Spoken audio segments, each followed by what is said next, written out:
নমস্কাৰ সকলোকে স্বাগতম জনাইছো অন্য এটা ভিডিঅলৈ আৰু আজিৰ প্ৰথম কোৱেশ্চনটো হ'ল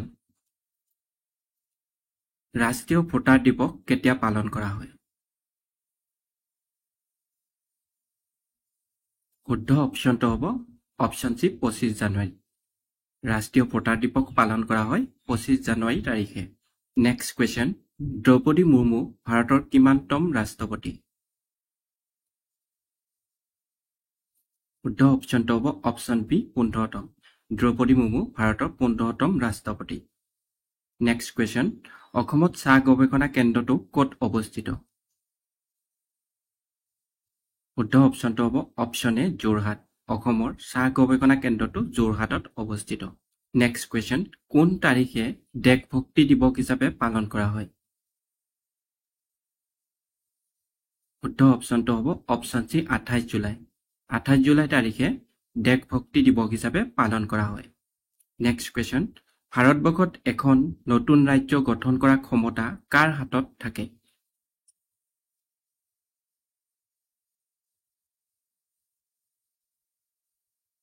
শুদ্ধ অপচনটো হ'ব অপচন এ সংসদ ভাৰতবৰ্ষত এখন নতুন ৰাজ্য গঠন কৰাৰ ক্ষমতা সংসদৰ হাতত থাকে নেক্সট কোৱেশ্চন সেউল কোনখন দেশৰ ৰাজধানী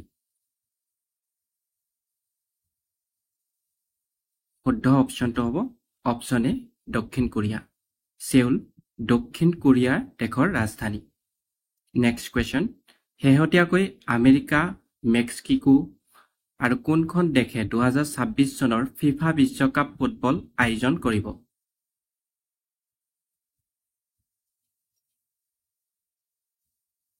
শুদ্ধ অপচনটো হ'ব option B Canada next question চিকিৎসক দিৱস কেতিয়া পালন কৰা হয়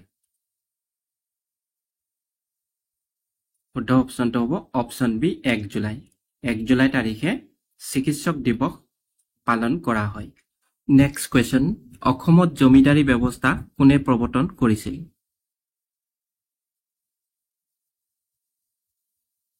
শুদ্ধ অপচনটো হ'ব অপচন সি লৰ্ড কৰ্ণৱালিছ অসমত জমিদাৰী ব্যৱস্থা প্ৰৱৰ্তন কৰিছিল লৰ্ড কৰ্ণৱালিছে নেক্সট কোৱেশ্চন স্বাধীনতা আন্দোলনৰ সময়ত অসমৰ স্বৰাজ পাৰ্টিৰ সভাপতি কোন আছিল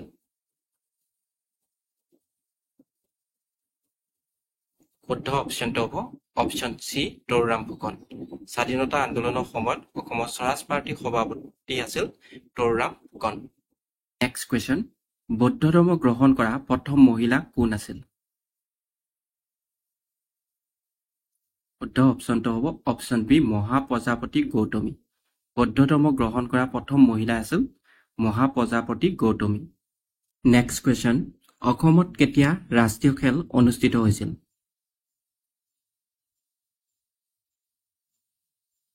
শুদ্ধ অপচনটো হ'ব অপচন এ 2007 চনত অসমত ৰাষ্ট্ৰীয় খেল অনুষ্ঠিত হৈছিল 2007 চনত নেক্সট কোৱেশ্চন গাৰো খাচী জনজাতি মুখ্যতঃ কোনখন ৰাজ্যত বসবাস কৰে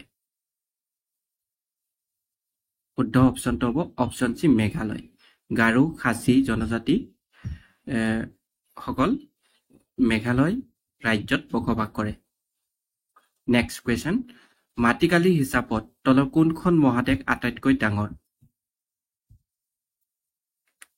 শুদ্ধ অপচনটো হ'ব অপচন এ এছিয়া মাটিকালিৰ হিচাপত এছিয়া মহাদেশখন আটাইতকৈ ডাঙৰ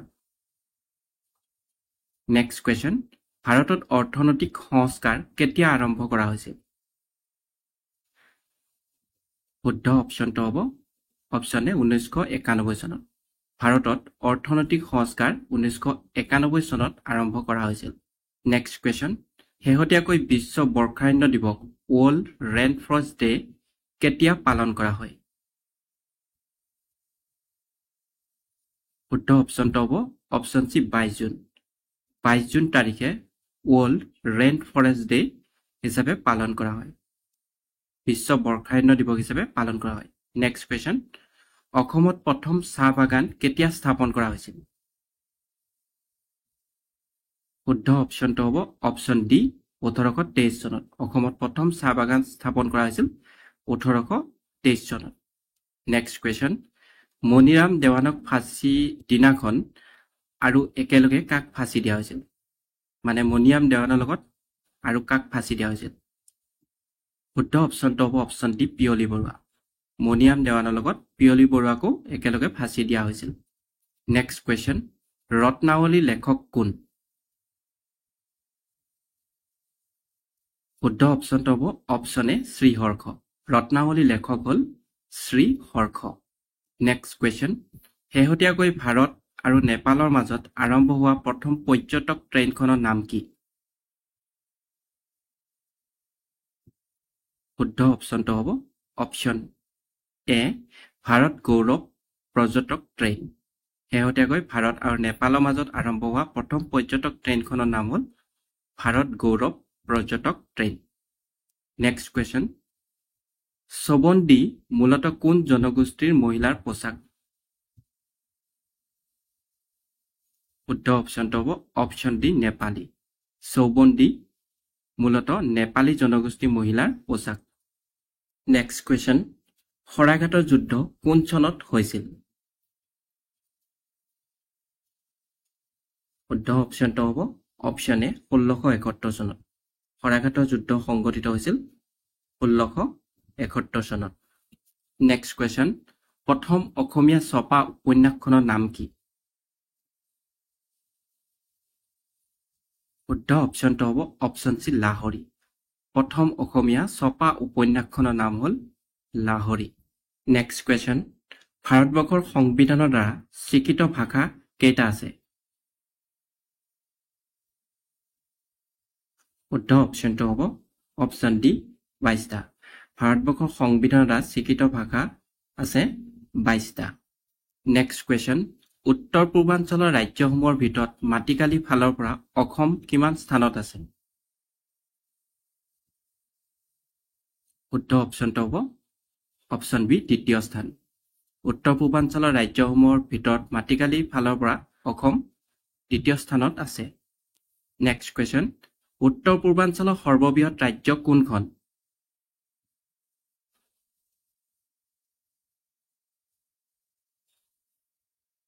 শুদ্ধ অপশ্যনটো হ'ব অপশ্যন বি অৰুণাচল প্ৰদেশ উত্তৰ পূৰ্বাঞ্চলৰ সৰ্ববৃহৎ ৰাজ্যখনৰ নাম হ'ল অৰুণাচল প্ৰদেশ নেক্সট কুৱেশ্যন তলৰ কোনগৰাকী উপন্যাসিকক এখুত ককাইদেউ নামেৰে জনা যায়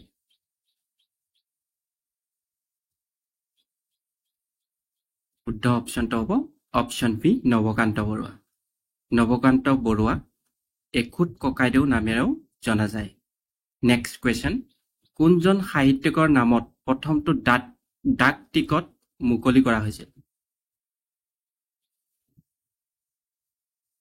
শুদ্ধ অপশ্যনটো হ'ব option A Lakshminath Bezbaruah next question ভাৰতৰ জৰুৰী অৱস্থা ঘোষণা কৰাৰ ক্ষমতা কাৰ হাতত থাকে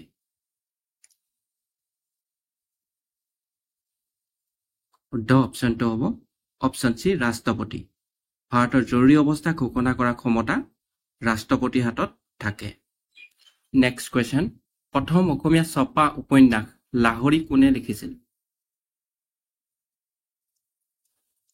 শুদ্ধ অপশ্যনটো হ'ব অপশ্যন বি পদ্মনাথ গোহাঁই বৰুৱা প্ৰথম অসমীয়া ছপা উপন্যাস লাহৰী লিখিছিল পদ্মনাথ গোহাঁই বৰুৱাই নেক্সট কুৱেশ্যন অসম এছ'চিয়েশ্যনৰ প্ৰথম অধিৱেশন ক'ত অনুষ্ঠিত হৈছিল শুদ্ধ অপশ্যনটো হ'ব অপশ্যন চি ডিব্ৰুগড় অসম এছ'চিয়েশ্যনৰ প্ৰথম অধিৱেশন অনুষ্ঠিত হৈছিল ডিব্ৰুগড় নেক্সট কুৱেশ্যন স্বৰ্গদেউ গদাধৰ সিংহৰ আহোম নাম কি আছিল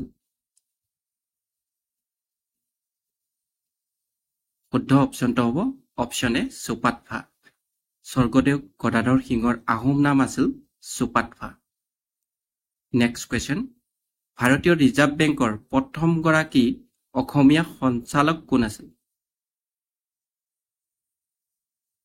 শুদ্ধ অপশ্যনটো হ'ব অপশ্যন চি গণেশ ফুকন ভাৰতীয় ৰিজাৰ্ভ বেংকৰ প্ৰথমগৰাকী অসমীয়া সঞ্চালক আছিল গণেশ ফুকন নেক্সট কুৱেশ্যন বিশ্বৰ সৰ্বপ্ৰথম স্থাপিত হোৱা চাহ গৱেষণা কেন্দ্ৰটো ক'ত আছে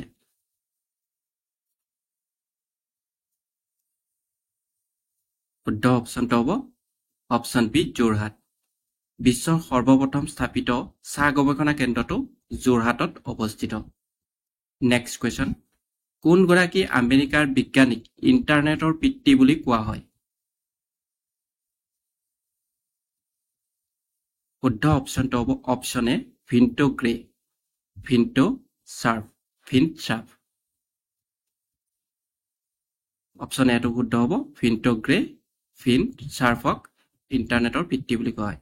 নেক্সট কুৱেশ্যন, চতুৰ্থ অসম পুলিচ বেটেলিয়ান APBNৰ মুখ্য কাৰ্যালয় ক'ত অৱস্থিত?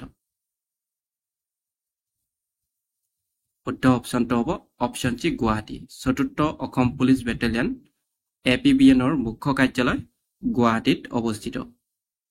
নেক্সট কুৱেশ্যন, অসম পুলিচৰ কামাণ্ডো বেটেলিয়ান কেতিয়া গঠন হৈছিল?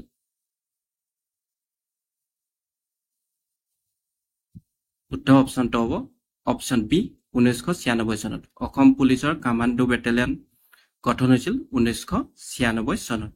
নেক্সট কুৱেশ্যন, অসমত কিমান চনত বড়োলেণ্ড ক্ষেত্ৰীয় পৰিষদ BTC স্থাপন কৰা হৈছিল? শুদ্ধ অপশ্যনটো হ'ব অপশ্যন চি 2003 চনত। অসমত BTC স্থাপন কৰা হৈছিল 2003 চনত। নেক্সট কুৱেশ্যন, বড়োলেণ্ড টেৰিটৰিয়েল কাউন্সিলৰ মুখ্য কাৰ্যালয় নিম্নলিখিত কোনখন ঠাইত অৱস্থিত? শুদ্ধ অপশ্যনটো হ'ব অপশ্যন ডি কোকৰাঝাৰ।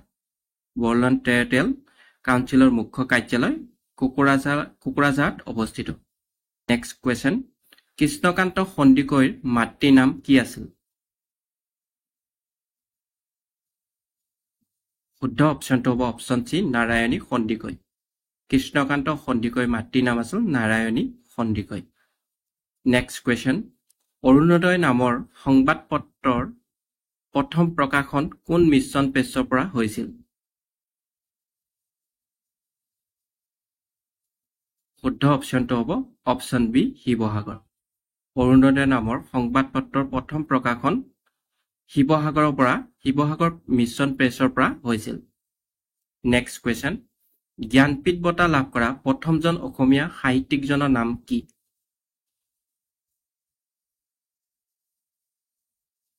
শুদ্ধ অপশ্যনটো হ'ব option B Birendra Kumar Bhattacharya.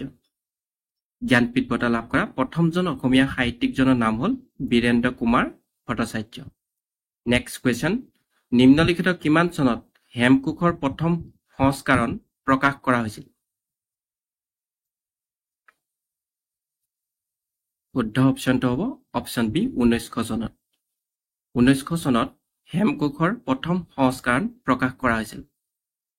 Next question, বাঁহী আলোচনীখন নিম্নলিখিত কিমান চনত প্ৰকাশিত হৈছিল?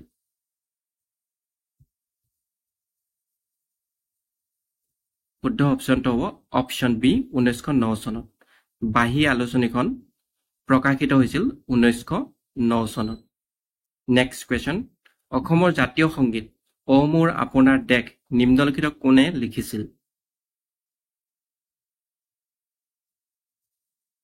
শুদ্ধ অপশ্যনটো হ'ব অপশ্যন ডি লক্ষ্মীনাথ বেজবৰুৱাই।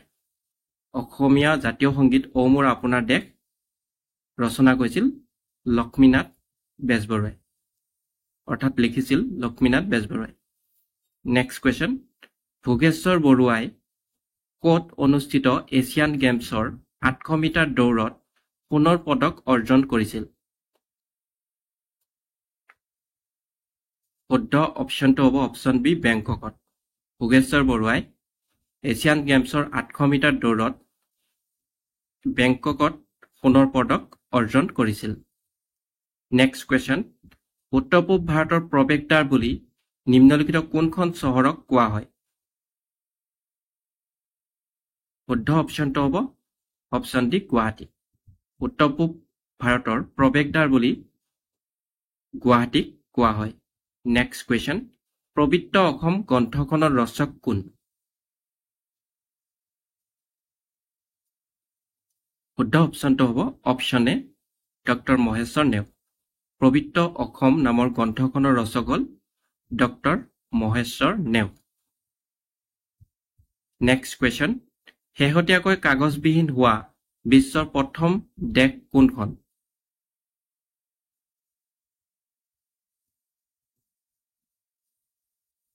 শুদ্ধ অপশ্যনটো হ'ব অপশ্যন চি ডুবাই শেহতীয়াকৈ কাগজবিহীন হোৱা বিশ্বৰ প্ৰথমখন দেশৰ নাম আছিল ডুবাই নেক্সট কুৱেশ্যন ভাৰতৰ ৰাষ্ট্ৰপতি পদৰ প্ৰাৰ্থী হ'বলৈ নিম্নতম কিমান বছৰ বয়স হ'ব লাগে